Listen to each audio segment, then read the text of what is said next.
네, YTN 연중기획 2016 한국사회 키워드, 오늘은 7번째로 치킨 전쟁입니다.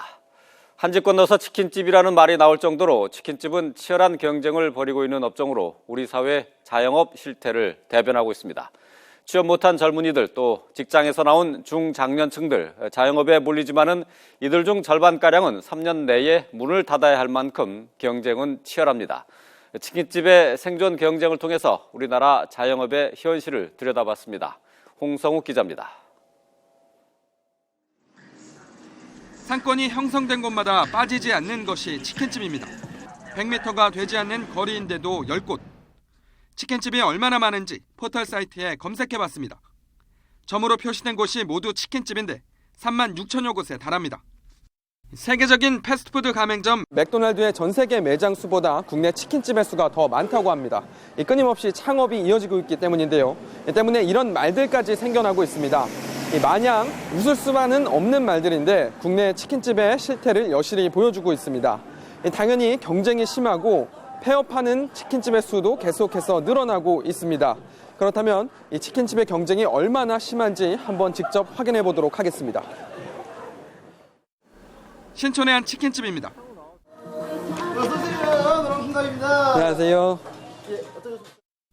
테이블마다 손님이 가득하고 배달 주문도 몰립니다. 저희 대표 메뉴가요, 후라이드랑 3종 세트가 있거든요.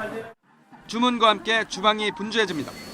튀기고 또 튀기고 치킨을 직접 튀겨봤습니다. 튀김옷을 입혀 펄펄 끓는 기름솥에 넣고 서로 달라붙지 않도록 저어줍니다. 기름을 털고 양념까지 버무리면 끝. 제가 직접 튀겨낸 치킨입니다. 뜨거운 기름이 튈 때마다 따갑고 아팠는데 못할 정도는 아니었습니다. 그런데 이렇게 300마리를 튀겨내야 오늘 하루 미치는 장사를 면할 수 있다고 합니다. 닭만 튀긴다고 될 일이 아닙니다. 17,000원짜리 치킨 한 세트를 팔면 재료비를 빼고 손에 쥐는 돈은 8,000원 정도. 인건비와 가게세 등 운영비를 제하면 남는 게 거의 없습니다.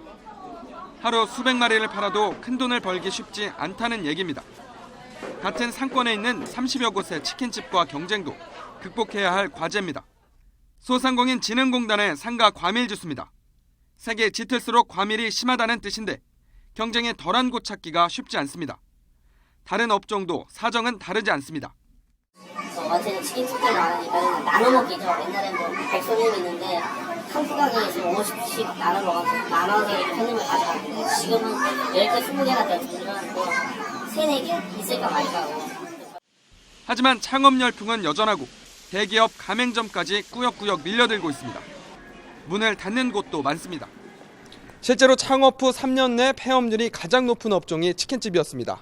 1년 내에는 10곳 가운데 1곳 정도가 문을 닫았는데 3년 뒤에는 무려 4곳 가까이 폐업했습니다. 업종을 확대해 보겠습니다. 전국 자영업 통계를 보면 지난 2004년부터 10년간 949만여 곳이 창업했고 793만여 곳이 폐업했습니다. 3년 후 생존율은 40%에 불과하고 10년 뒤엔 10%대로 떨어집니다. 수치만 보면 10년 후 살아남는 곳이 10곳 가운데 2곳이 되지 않습니다. 포화 상태의 시장에서 제살깎기식의 출혈 경쟁으로 버티질 못하는 겁니다. 하지만 대책이 없는 것은 아닙니다. 이를 실제 경험을 해보는 것이 최소한 6개월, 욕심낸다면 1년 정도 실제 경험을 해본 다음에 창업을 하는 것이 성공률을 높일 수 있다고 그렇게 생각합니다. 창업을 준비 중인 장현천 씨. 벌써 1년 가까이 일을 배우고 있습니다. 장사 경험을 충분히 하고 부족한 창업 자금은 현재 일하는 곳에서 투자를 받기로 해 부담도 줄였습니다. 장사를 배우려면 몸소 뛰어봐야 한다고 가게 장사를 더 효율적으로 할까 이런 거 계속 연구하고 저희들끼리도 이제 계속 막 의견 나눠보고 이런 식으로 매일 하는 거죠. 창업은 더는 생계를 위한 비상구가 아닙니다. 자영업자들이 안전하게 성장할 수 있는 정부 정책과 시스템 구축도 시급하지만 예비 창업자들의 신중한 선택도 중요합니다. YTN 홍성욱입니다.